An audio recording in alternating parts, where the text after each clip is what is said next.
Sirtu te Krisam hingin sebay lebek ule. Bunya kan zirhu turata na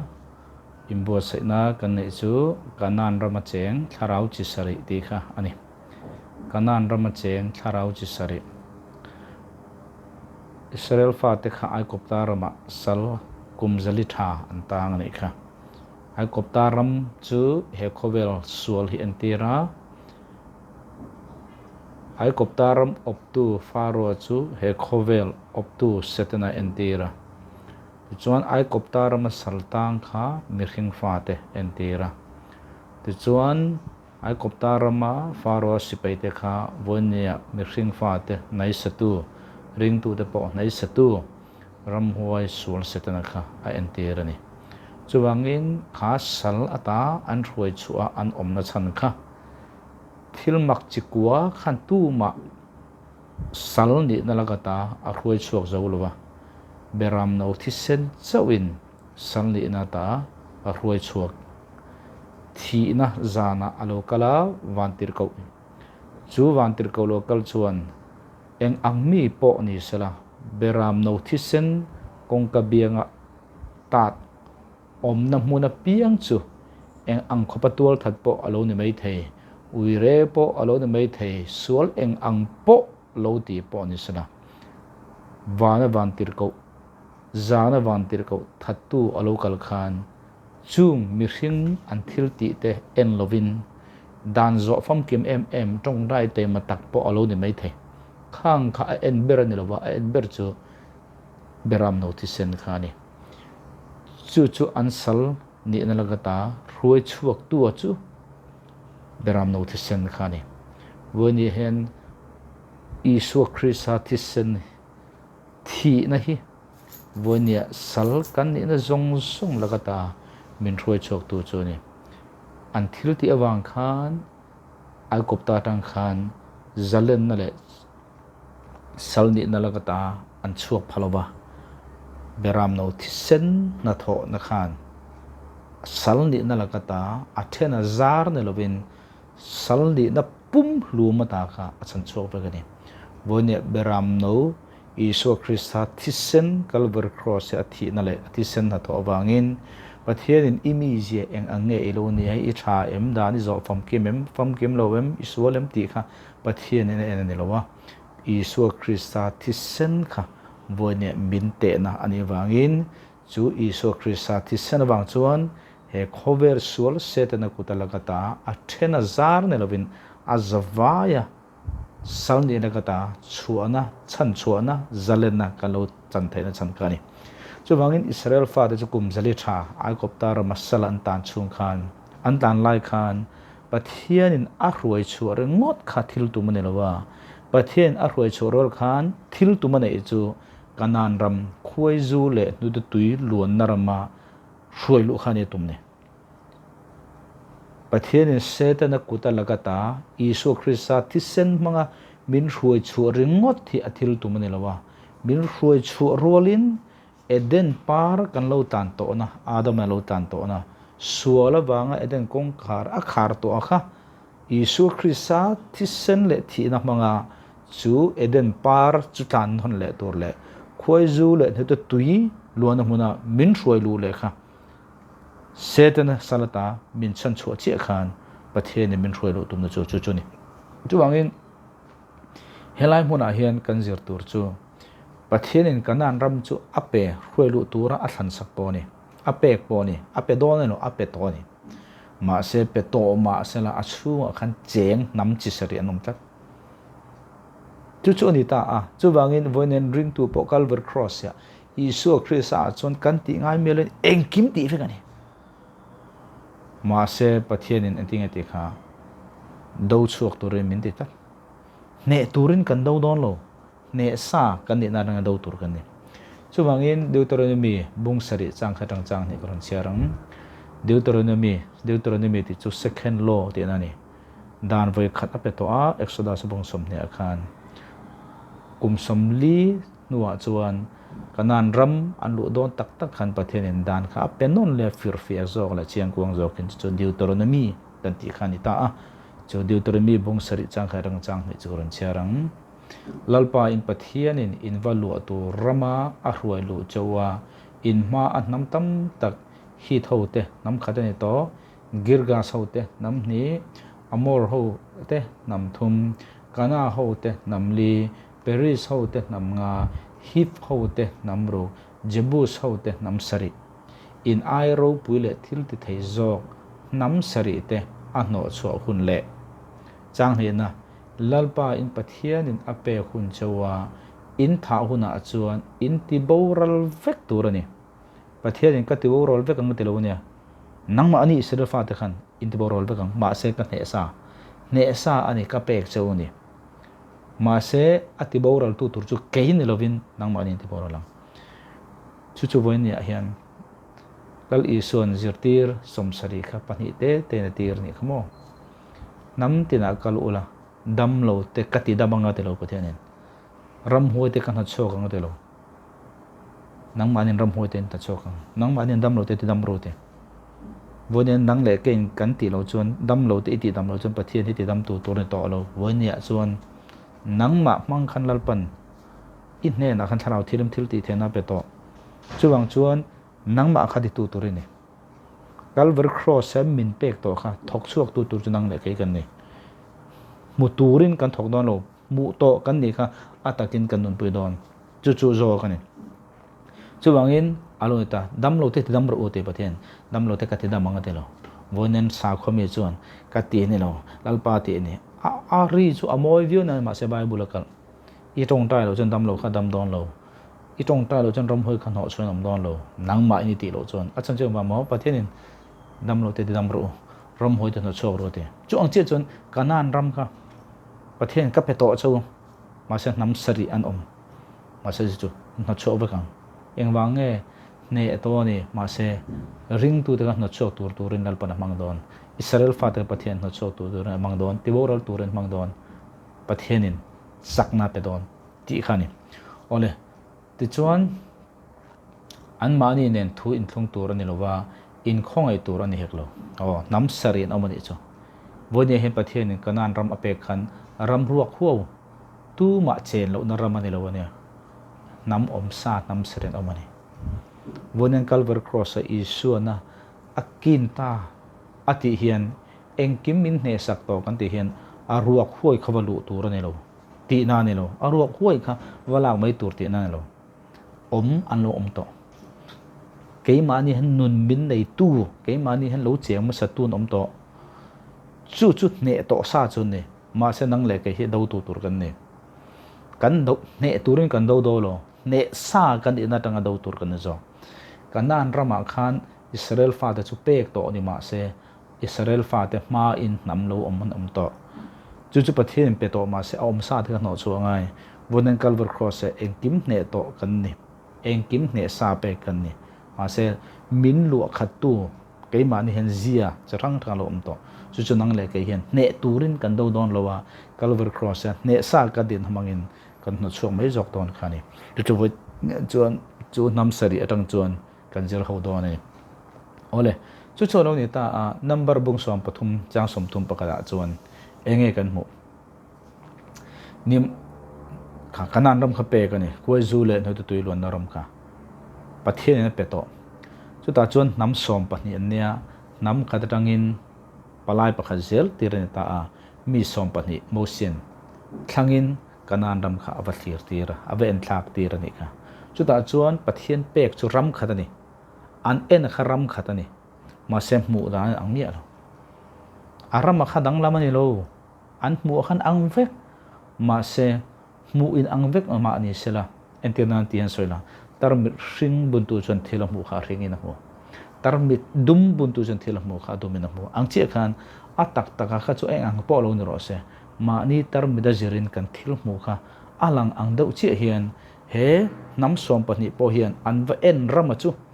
pakhatani mun khatani en ni ma se mu dan ro chu chinni ran chuak ta chu kan zir don ta ni pathian chu na pe mpe an vai khana pe pek lo bi kan lo bunen Calvary cross a isu awangin pathian tu po min pe kan ang vek ma se thenan chang lo kanan ram hi pathianin nam som pani kha pe vek ma se kan thret ang khan athen an lua zo lo engwang nge number bung som pathum chang som thum pakhat tang ran chiarang nima sela akal pui chuan kan han ne thei hlom lowanga kan ain an chaksia an tia enge ta hen kan mo thutiam tu pathian ain arama cheng ni hring khan hulian zo pathian khatere ute in an muwa achunga cheng an ve en ram a cheng ho khan rian puin mu ta ni chu chu ni pro a chu ni har san na tan chan chu chang som tum pani ti chuan Israel tha te ne na an ram han en thlak chu achunga cheng te eizo mang an ni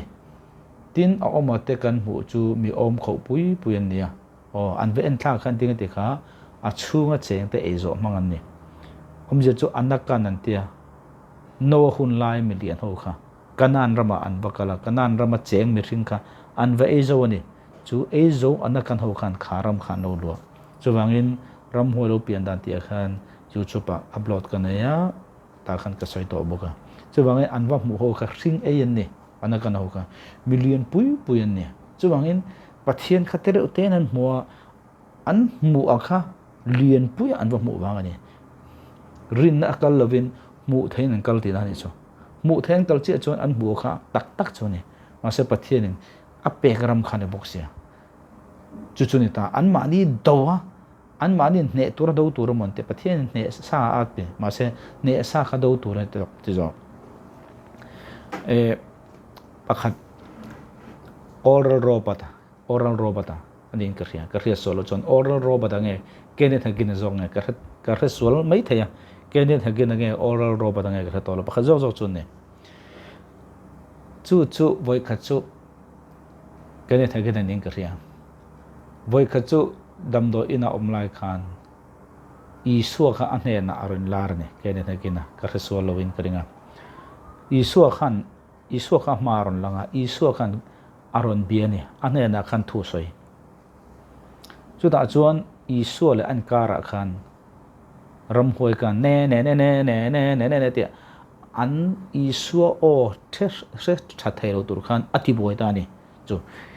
ta hian athua kene thagin ning ka ria ti chuan isu kha le lama oma isu khan thu soi ni athu kha kene thagin khan ngai tha ti chuan an kara khan ram hoi khan isu thu soi kha refia thailowa ngai tha thailo turin ati boi ta ni chu chu vel chen kene thagin chun ngati nge isu hian ram hoi he a hau mi alo le ka ti chu ta chuan isu chu ka rilta isu chun nang malom na cho tu isu khan te tum mi alo ama kene thagin zo khan chu ta che chuan sira khan vantir ko lian pui mai lo oma min tiro alo ti chu ta chuan isu mingen tir ta khara mo chu kalbota isu thu soi kha thata ke nga che thai ka soi du point chu nge kha ka soi du point chu isu khan ti tum lo isu an thu nei na ring tu kha pe zo chuan ring tu in athu nei na man ati tur zo khani o khlai point khani tu na kan soi to ta ka ram kha avaruak huai avalut mai kha a anga tur khana anga mi ring ngai da chun nilo pathian ne na pe to wa kalama no cho mai khani vonin ring tu te bo kha chi khani ole ti chuan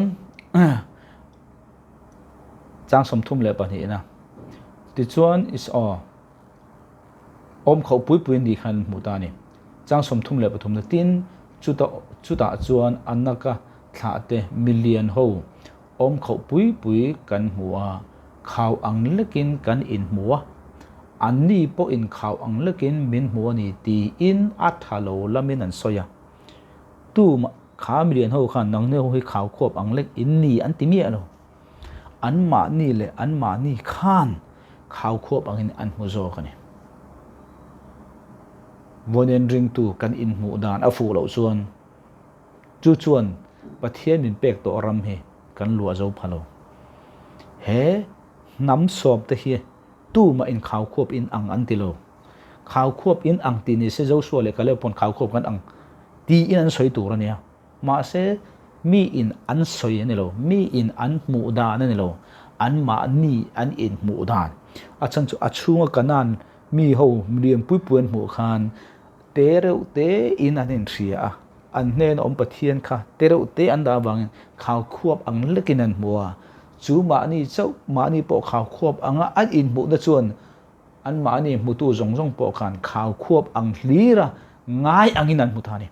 tarmit dum ibun chuan ithil en he war pon se adum angin muang tarbut ring i en man chuan ithil en hi eng angrong pon se a ring angin muang kha kan tarmit zirin thil kan muang kha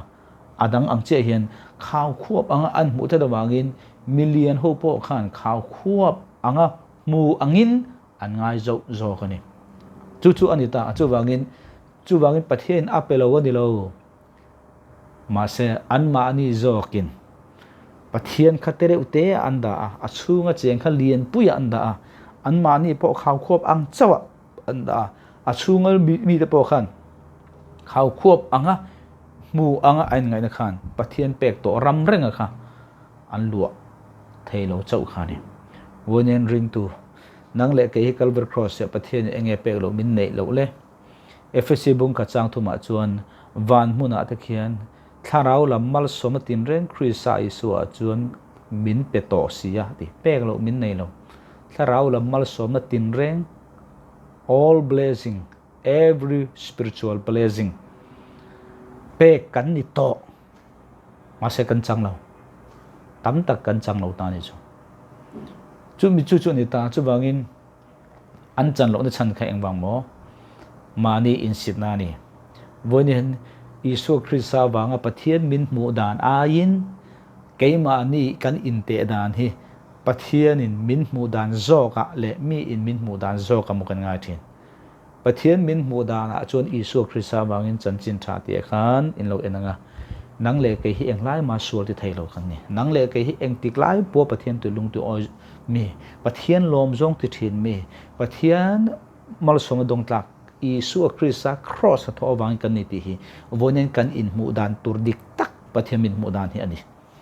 chumi chu ani lawa tang kai na tur nei mo dan zo mo tong thai ta mo til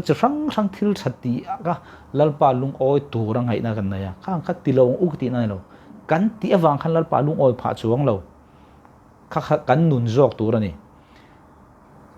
chu ni ta chu wangin ti thei chang kan ni ti thei lo hun vel lalpa lung oi le lo anga kan ngai thin fo na te khong dik lo hian voinen ring tu kan ni dan tur nin min ni tir pha zo lo ta thina ni chu wang chuan heta hian ka han soi du le point chu chang chu mi pui ne na chuan pathian in ka pek ram chu valu ru ti kha an ven khan ani dan tur kha ba soi mai tur ani lain a thalo lamin ba soi ta number bung som pali chang khatrang garon chaleang chu ti chuan pung khom ho zong chu o chu me winan tapa chu mi zan chuan mi pui te chu an tapa kha mi som report na diklo pathian thu diklo pathian ina athil tum ang nilo an va thlen na khan mi pui atilung ngai ni mi pui ati thapa ni voni hen chanchin thadik tak chuan mi te ha chol na pe mi te thamuan na pe mi te dam na pe mi te mal som na pe thim chanchin tha cho pol ero chuan mi te phurita asiama lungai na asiama mi te ta na harsana siam jok thina lo ni chuangin chang ni na chuan Israel tha de zong chu mo sia chunga le arona chunga amphun noya pungkhom ho zong chuan an hne na ai kupta rama khan pathianin min ti hlum ta then sela o adi lo le thalera hian min ti hlum then mai sela o chu lung ngai na chanchin dik lo thlen na chuan mi pui te thi chak na siama mi pui te ma ni thi hial chak na athen tir ta ni engwang mo phur ri ni tlang voni han nang le kai hi ring tu pui te na kan pathian tu soi hi kan ring tu pui te na kan thu soi hi an tan thamon na nge an tan zang khai na nge an tan hlim na le lom na le chak na pe tu nge phurit ti tur bel deuh ti tur pek bel zel chung ti ni chuan voin hen kan chan chin tha hrila hi voin hen kan pathian thu soi hi en non le angai chik chian le angai lal isu chuan kei zong in nun an ne nan nun tam tak an ne nan local kani nang ni phur to u kan he na local ula ke man ka chol ti rang cho chan chin tha zadika chuan mi te phur zong ten chol ha dam na ma ni tling lawa in ngai ten khrisa awanga mi tlinga in mo na chak lawa in theten khrisa awang mi chakan thriat na thil tha ti thei lawa in thriat te in thria in mo de pon isu khrisa awanga pa alung oi to na khang zong kha chan chin tha zadik chuan mi te hne na a thena hlim na le lom na le chak na pe chan chin tha zadik jik tuak lo chuan ti tura phuta hemi ti ro hei zom ro hemi dan ti zom ngai hemi lal pa du dan ngai zom tura ti zom thei chen kan ne zom thei lo lo tlen vele kan zom thei lo na bok khan ke mani min vo thale then ni chu chan chin tha jik tuak ani ngai thin lo ole chang chang rukna number bung som pali chang rukna tin nu na fa pa zo so le Zephania fapa kalepa ramva en thatu te zinga telve te chuan an puan an pothlera chang sarina Israela tha pung khom ho zong ne na chuan en thatura kan va fan chu ram chu ram thata kani ani chuan pathian khalian puya anda an million ho kha an mu ve thawang ma se million kha tereu te anda soitla ka anda lo soithama anda lo nam som te ro ka chuan pathian kha soitla ka ngai lo soithama ngai lo million ho kha ro pui em an ho zo so le kale baro chuan an mu ve tho chorin omani million ho kha va en vakal mu khat thil pakhat mu thewan nia ma se report dan thil mu in ang ma sela ngei dan an thil muina an he na thu soi dan ang lo ni chu nam som chon an muin ang that million pon mu theu an vai kan ma se nam som chon million kha an hulian ma pathian kha tereu te anda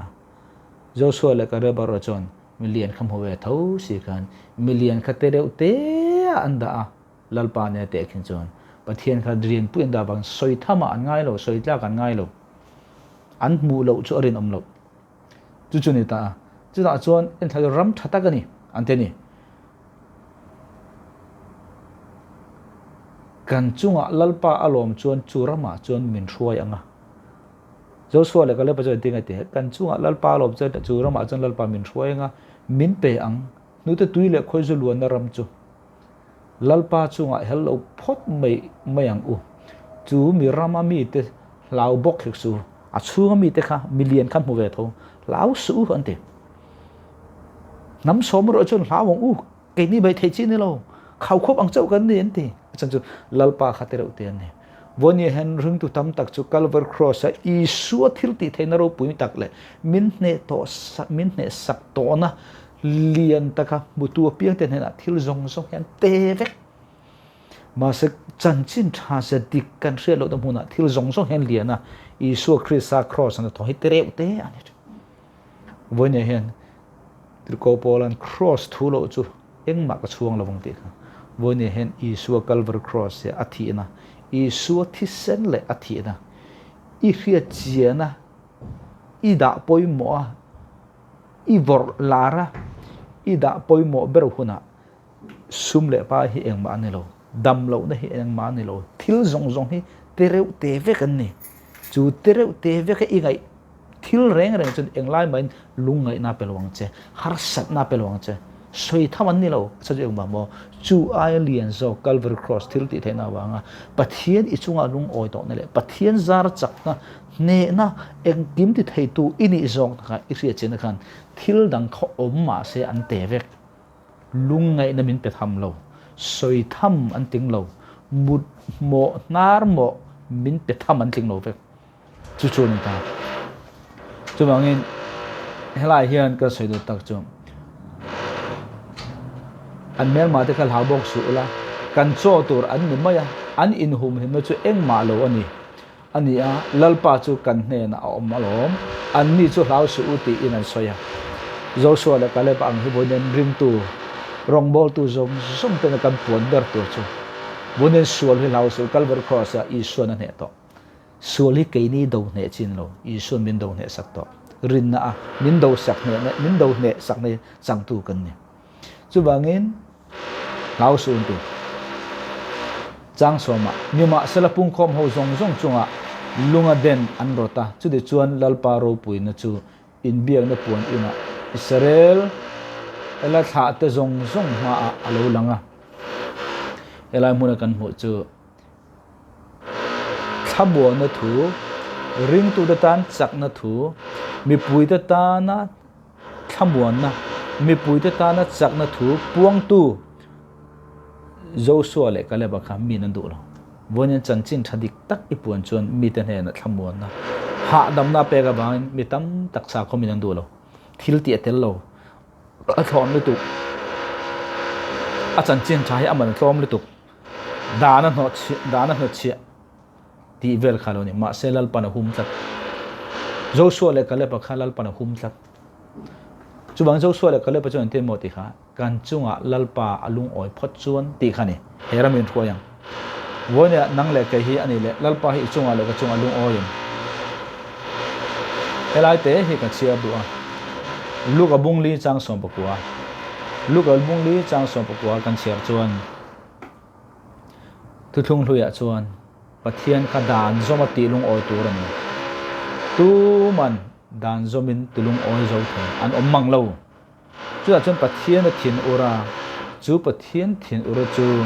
Isu Krista chunga angata a Isu Krista chunga angata bangin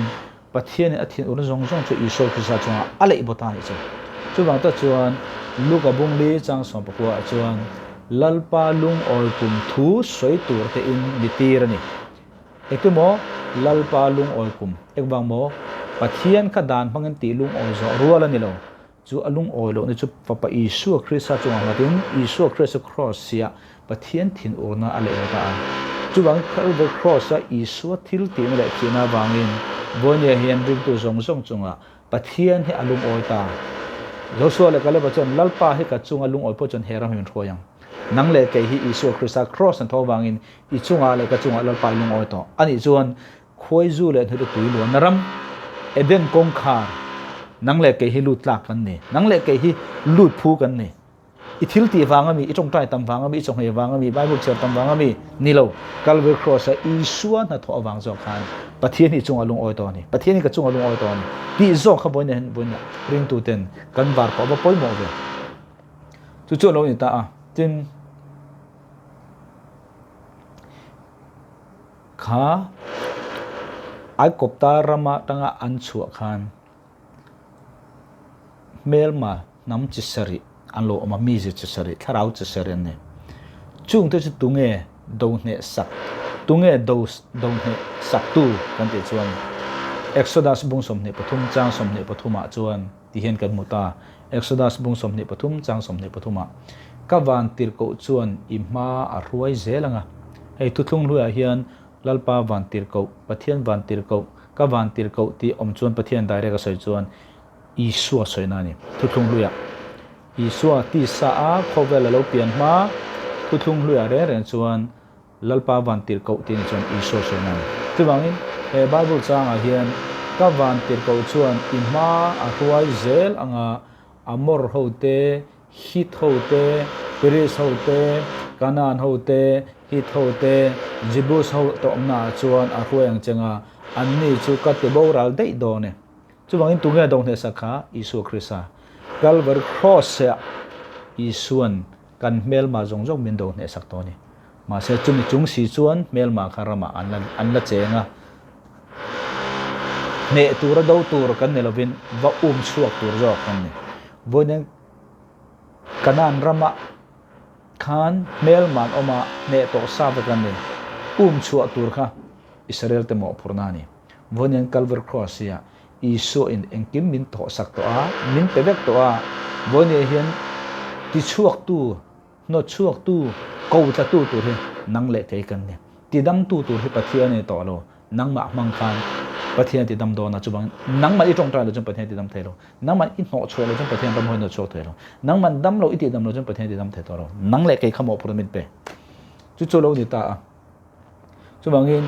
chu Israel rama chuan Canaan rama chuan nam chi saren lo om ta chu nam chi sari chu voi ne hen ring tu ten pathian na Canaan ram khoi zu le ne tu ram eden par tlan na tu ram in bo sai ram kan lu thelo na tharau mi zia min bai tu voi ne po hian alo ni thing ni pakhana chuan kha Canaan rama cheng nam chi ser jinga pakhana chuan Hittites anti Hittites nam Hittites chu son of Terah tinia son of Terah ti chu lau na sadak fa ti na ni lau na sadak fa son of Terah terrorist ti po lau om kan ti khami ti thai tu ti ta ni terrorist ti po mo chu bangin chu chuanin enge kan ti chon lau chan riat chi lo mo lau chan riat chi lo lau chat mai thil ti do na a chan le wang por si lo re tat na te mo du lo riau na te khang kha enge kan ti chuan Hittites mi jen Hittites mi jen ni chu mi chu ti do na pathian in chu te chu ti tur angai du a chan le wang por si lo lau tat na mo ti du lo riau na ine kha Hittites tharau in abai chen me the ni chu bangin Hittites tharau chu bangin Hittites tharau a chuan Hittites tharau chu kha ti thai na lau na ani ka ti kha chu bangin terrorist kan ti po ti thai na ni chu bangin he Hittites tharau nei tu tan he na hian atlang pui tuin mani in pha na te mo mani in khatura mani in khatura in be na te alu theng fo thi na ni ri beng cheng thla tamin lo ngai thiam me ro voi thum ka lak na ni to ti voi tu tam tu ma se ka ti zo tho tho don tum po he ti voi le to in apa hi na chuan tharau pa hi na chuan Girgas ania Girgas ti omje chu clay dwellers ti ni clay lei mo lei clay ti chu hluma cheng ti na ni hluma cheng ti na nia Girgas ti chu hluma cheng bi hing ti na ni anni hian an focus ber chu leilam thilania an mu thai thil chaw kha mu thai kal lovin rin na in kal tur min dulain Girgas tharau ring tu rongbol tu nei tu chuan amu thai lo a chuan engma ti du lo thila chuta a hlok na tura amu chuan ati duwa hlok lo tura mo chang zong mo krem tur zong ni mo chuan adu to lo kha Girgas tharau ni chu tak chu Canaan ram min lua tura Canaan ram Isu Krista wanga kan chan kan lua tur min pek to ram kan chan tur min chan tir lo tu tharau chikni na ni apakan chu enge kan ti chon Hittites hlauna ti thaina chu chuan hlauna inei chuan thil tam tak pathian nen hlauna tharau mi pesi lova hlauna chuan I chan tur tam tak a chan tir lawang che hlauna tharau kha apani na chuan Girgas chu leilam thil ringot focus ania a hlok na turte mu the kalania a hlok na turte mo chau kha thlir thin me ni apathum na chuan ange kan de chuan amor tharau amor ti chu ange omje kan de chuan mountain people ti chu tlang a cheng mi hing kan ti na ang niang chu tlang chu asang ta an lomi chu bangin amor tharau nei tu ring tu rongbol tu ni chuan enge kan ti chuan mani enjoy moi na te ming than du na te lar du na te khana bai thong phau thin voinen chu ring rongbol tu tam tak ring tu tam tak min ti buai na le kan chan tu ram kan chen ni chan chu lar du luat nu tuk te ro pui du luat na lu tuk te khang kha enge kan de chon amor tharau min ti buai ni chu bangin chu amor tharau chuan ming than tum li tuk lar tum li tuk khang tiang kha amor tharau ni chu bangin pakhana chuan Hittites launa tharau chan le wang rial lovin ti ngam lo ti khe thlat chu chuan Canaan ram min thlen tir lo na chan tharau che khat jinga pakhat apani na chuan mu theina kaltat a hlok tur aham thana tur atana ha adam tur anga amu chuan atidu ma se achana turamo a hrom na turamo atana torna tur de omani chuan rongobol pai tolo a thok pai tolo hun tam tak pe ka ngai tiang chi jan thok pai tolo hun tlem te tam tak sum lak lu khan tiang kha girgas tharau me je chu chuan pathian ina min roi tumram min lu lo tir tu tharau apani na apathum na chun amor lar du na tlang sang a cheng anga lar du na mi zong zong hriat ni tum na ming lar zong tum kap kha amor tharau ni min chan tir tu tharau khani apalina chuan kanan tharau chu enge kan ti chuan lowlands people leilam thilari rupemi kan ti don nge khan tiang khan ta chung chu enge kan ti chuan addiction kan ti ngol vei kan ti te perversion an ti mi pat mai chiat na thil sual ti thin te kha he kanan tharau nei tu te ring tu pon se ring tu pon se ani chu pathian min pek ram min thlen tir lo tu kha ni chu da chuan chu kanan tharau mi na lo nei che khan enge kan ti chuan leilam thil ri mot kha aril lu kha tu ania ti chuan mi pat mai chiat na ate drugs thil ate antinan hei mi pa in ngai zong kan ti te mai chiat ngai zong kan tiang chit kha lesbian te kha kanan tharau na alu be te kha kanan ram eden partan lo tura tharau ai ti chuan chu angin apanga na chuan Paris ti chu ange kan ti chuan khonei tu ti na nia ande khuwa kan ti khane mi rengun khuwa ti ang chi aizol khuwa ti khopui khan lo ne village thingtang khote belonging to village ni thingtang khote nei tu ti na ni chu omje chu khote a cheng ti na ni chu bangin khote an chena bangin an ngai tu te jim an thil mu te toy chung chu ni ta chu bangin khao khan an mani le mani in sitin mai ni lovin an che ve la mi zong te po kha mi ro pui lo anga in ngai na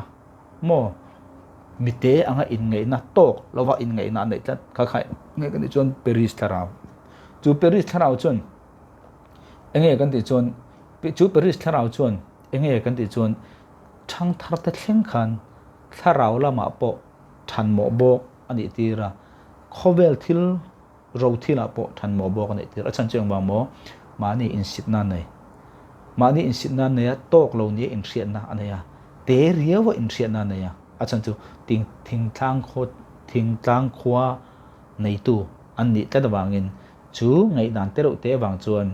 an mani mai kha nelovin an chun te thleng khan than mo bok tharau lama ani tira apani na chuan khovel thil hausan lama te fin lama te chirang ranga khan than mo bok ani tir ni kha poi ne hian thil poi mo deuh mai ni chuwangin pathian thil tumber chu kan ngai tu na hi ti dang lamani sim ro u ti bible kan ho piangin in ngai tu an thak theng ro u ti na ni chu Paris tharau chu enge kan ti chon thing thang kho angai dan te ngai dam jim ani chu chon i ngai na azim pho chon pathian i chunga athil ti to ma kha i ngai dan pia la ma khan athok thai tak lo chon chen kan ngai da hian pathian na tho tam tak dal thin le apru na chuan ange kan ti chon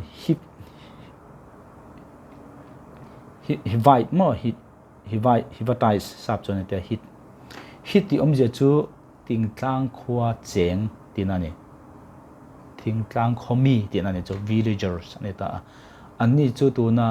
Paris na khan in angsi ma se anni chu nge kan ti chon atak tak ramin anni chon khovel lam thil kha an hoi annaya an hosa ma se an nge dan kha sim tat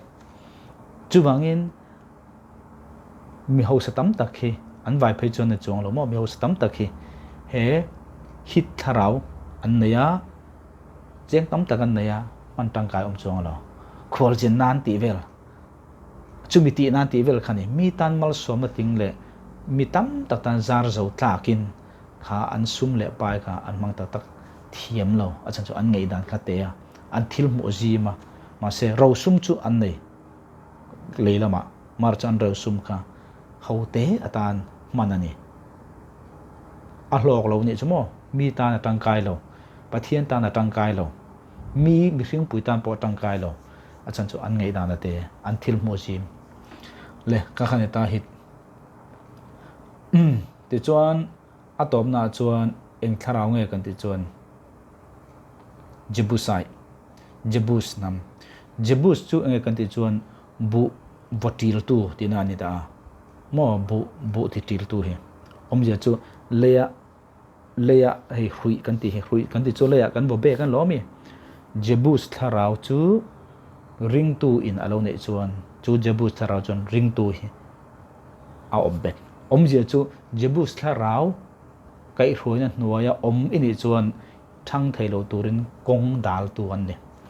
ini I maso na du lo I than chho du lo chu bang rong bol tam tak he perizai tharau ni chuan an ma ni ai sang tur mi re an lo dang chat chat chu ni ta chu bangin he peris tharau hi ko khana tam taka tun lai ha thok na sa ne rong bol tu le upa kara mo ra be tumna e tharau lama ruai tu kan elam pastor kan ya rong bol tu kan ya ka thuan omvek tur ne ti na chu chuan heng hi dom kang tum ne lovin ra be tumna kha Jebusai tharau ne chu ani ta chu bang lung chia thak khop maya chu bangin Jebusai tharau chuan mi te ti hnia matuma mi te ti mol phawa tum kha Jebusai tharau ne mi hi ate theng berin langlo turin mingche turin mi khiat lo turin tia zoi nol bo kha Jebusai tharau na thil tu mani nang le ke hi Jebusai tharau a lua kha mi hring kan ni chuan irong bol pui ti mol pho idunga irong bol pui ti chiat idunga irong bol pui hi chi ranga ming leo tur idung woni hen chung tharau chu nang le ke hian Isu Krista wanga sang tu kan ni lo he kan van ni lo ve chu bangin chung tharau chu lo omta tharau chi sari chu alo ni ta engting engpo ni sela chung tharau chu engting nang le ke hian kan hneang he Jebus tharau hi Bible he Jebus tharau kha tlem kan sui do nge he Jebus tharau hi Korin Chronicle pakhat na bungso pakhat changli tangin koron cheram lal Davida le Israel te chu an kala lal Davida ti ming omja hi beloved ti nani mangaya ti nani mangai kani ti nani chu mi mangai mani lovin mangaya kani mi te min mangai pathian mangaya kani ti nani chu pathian mangai tu ne lovin pathian mangaya kani ti nani David chu bangin kolia tha ngam tu kha kolia tha ne tu hi pathian mangai tu ne lovin pathian mangai nia in thia khan kolia tha ne vonia hian ring tu tam takhen pathian mangai kan tuma asual ka tilo ma se chu ai poimo chu pathian mangai kani ti in fila in thia thiam huna pianga kolia thai ma mi khai niang lal Isu khan thlem na to ka engwange a hne evek kan ti chuan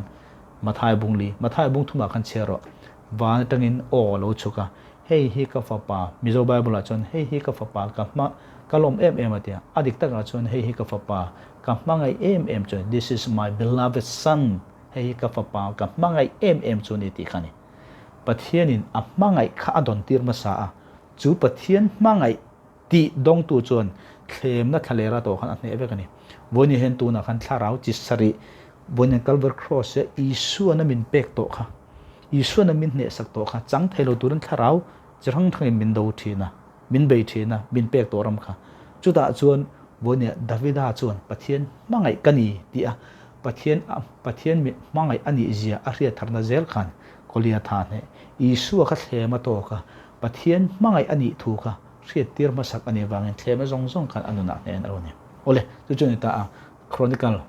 bungsom pakhat chali tangin lal Davida le Israel te chu an kala Jerusalem kho be turin an han kala chuti la chun Jebus ti ani thin Jebus mi atir tangalo omte an lo omrenga Jebus ho kha an la na chuak mi lo an lo omreng Jebus ti chu emo mi te noi nu siam to mi te ra be tum tlat ti mol phau tum tlat zak tur siam tlat te tur siam tlat khani toy moi khan lo ti mol phau ti chiat ti te ti kha ani changa na Jebus ho chuan kho a ilut lo lu the ho lo wang an lo ti ma se Davida chon zai on kul chu alata a chu kula om na mol chu Davida khopui ti ani a ole Davida khan Jebus mi that ma saber chu sipai ho tu kada ang atia chu wangin jabu so kha an dang na chuak vek to jabu so khan lo om reng ani an na chuak thailo chu ta chon i davida khan lalani ta jabu so na chuak thai piang chu sipai zo ho tua kasia sipai ho tua kasia mang kada anga de ta ni tuingen na chuak zerue fapa zo aba chuan khobei tur chuan ma ruai sipai ho tu bera atang ta jebus ne tu khatu mo jerue fapa jo aba tuinga jebus ne kha jo aba ti om je chunge kha jehova hi kapa ti lalpa hi kapa ni ti pathian ang en tu nelvin pathian ki nai vai taka innela kapa ani ti rechiang tu ten jebus ne thina ni hallelujah chu wang von ne hian pathian mangai nang le ke hi kan ni pathian in mangai ang u ti kha asul ka teno ma se chu ai poi mo power ne zo chu pathian mangai kan ni ti hi nang le ke hian kan theng hel fo thena in remind fo thin ro pathian hi ide di ne pathian hi pa ni i pathian ne lo ka pa pathian nen he hlap taka indor ne lo pathian e pa ang in lai chin na wone pathian ang i dor chat ahlali tu pa ang in dor thin tur ani chu mi chon jebu se ne chi ani ewang ne jebu khan ne chi kha ani e chan chu samuel pani na bunga changreta chumini chon davidan a hote ne na tu po jebus hote ka huat anga hu a that du chu anma ani beiturin tuiluan korlama chhousala ka mel ma midele tuiluan korlama chhoro se jebus ne tur chuan khoi ange thau tur kha tuiluan korlama chhoro se tui chon pathian thu entera jebus mi ra be mangre re chu pathian thu manga intisaka tuiluan kor chunga chhothien pathian thu manga enjoy kang thien pathian thu manga intisaka piangin jebus tharau hi kan nei thena ni bone unaw atha im pathian thu hi ole ato berta na chon khang kanan rama khan pathianin apeto a peto ma sela do chu tur nam chi sari tharau chi sari mi chi sari nam sari no mani bone hen an no choda tu na khan kan zira an no chok beka jebus tharau kha lul ber kha jehova hi kapa ni ti hrechiang tu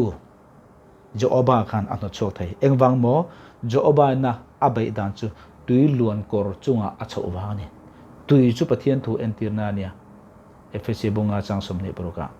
pathian thu manga in chom chho pathian thu manga in tichak pathian thu manga mani in vor chho piang ten jebus tharau hin e nom thin isu krista wang mi hlui ni isu krista wang engkim di thei ni isu krista wang mal som dong tla ni isu krista wangin engkim ne tu ni mal som ne ilu ipu ni dam ne ipu ni sum le pai ipu ni in tha ipu ni nangwa wang ithil ti wang me ni lo isu krista cross na tho wangin ole chu chu ni ta ato bera chon ani chon chung tharau jong chen tinge bon hen nang le ken kan ne chandam na ti kha engting e chandam kan ni ti kha sarmona kada to rom bung som changku khan ika in isu chulalpa ani ti isoya ithin lungin thi na ta pathian kai thoti irin chuan chandamin omang chandam ni tur khan ka asoile thin lung rin kha kan soini khalai chandam ti kha sozo ti ni kri ka chon sozo ti omja chu sol chandam na chatuan nu na chandam na mai ni lovin chandam kan ngai na zong area dam lo na la kata chandam rathain ka chandam hlau na la kata chandam kan ngai na area zong la kata ka hom vek ta sol chandam na ma chatuan nun na ma chang turin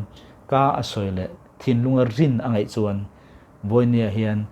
thil tam taklaka chandam kan din turatan po ka asoi thin lunga rin khapoi mo ta chuan kan lu alo na turin tharau chi sari tharau tam takimin beithina boini ta chon tharau chi sari helang zirbik ta kha tharau chi sari kha min beita entinge ne to chon tinge kan ne tenang ne turin kan beidon lo nia ne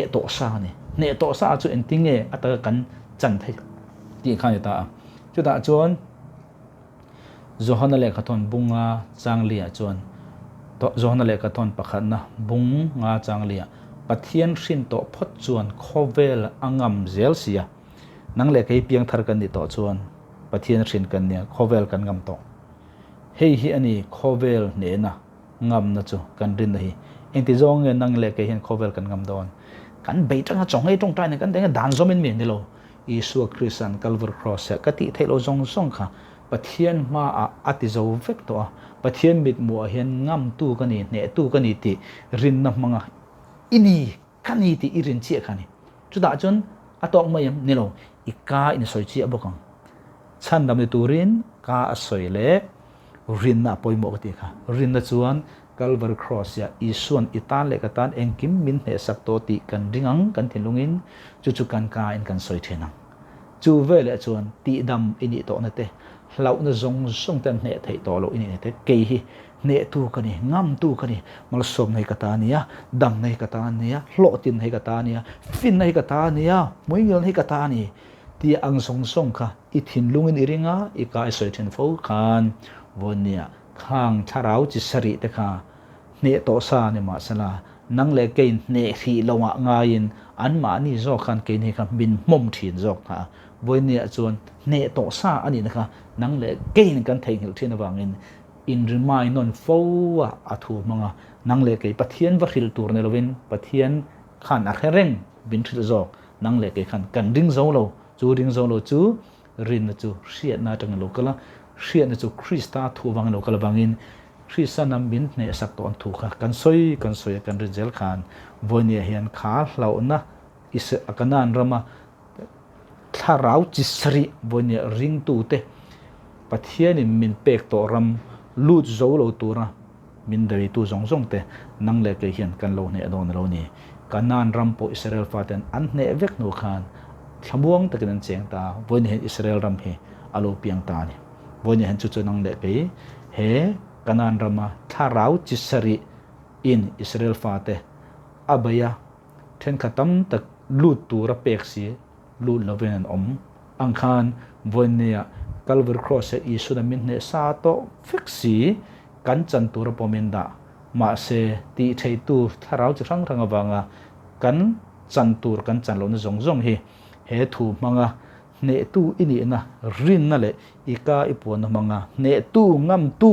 ilonia lalpan eden par tantura isu Krista manga min siam le min bo selen he changtu iloni thenan lalpan athunga thatu zong te tharmal som cheu se amen lalpan mal som cheu se amen kalome